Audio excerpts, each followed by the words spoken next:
So I'm Jennifer Twyford-Hines. I'm a clinical and counselling psychologist and I work with young people with mental health problems.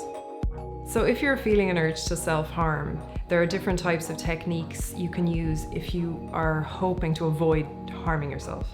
So what we're trying to do sometimes, you might find it helpful, is to match the level of energy or the level of the urge you have with the energy of the activity.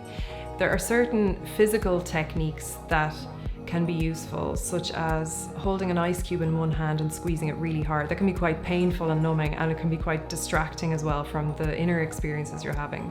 Another example could be filling up a bath of water with really cold water and jumping in. Another example could be wearing an elastic band around your wrist and snapping it, which can be really painful and it just doesn't cause as much physical damage. Sometimes you might find it helpful to draw on yourself with red marker, or even use food colouring or paint or nail varnish to make it look like you're bleeding. For some people it's important for them, for soothing themselves, to actually see blood, so there are alternatives to that for the visual part of blood too.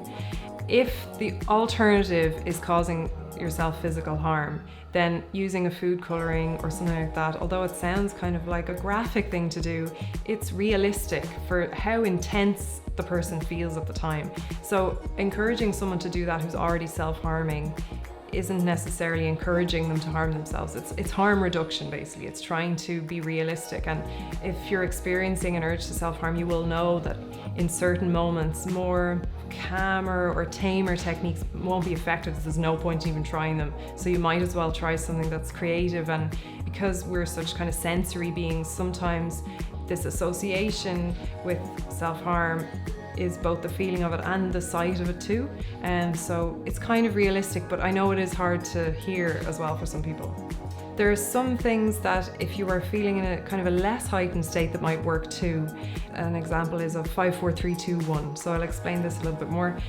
Basically, it's trying to think of 5 things that you can see around you, 4 things that you can hear, and 3 things that you can touch, 2 things that you can smell or taste, and then taking 1 deep breath.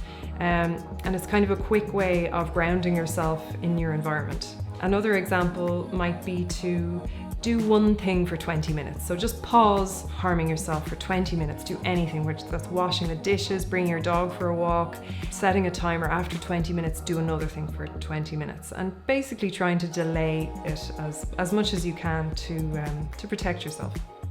The most important thing around self-harm is not just to focus on the behaviour or the act of hurting oneself, but also trying to understand the reason below it. And it is pretty complicated, but that's not to say that it can't be understood, and that should be our main goal, really.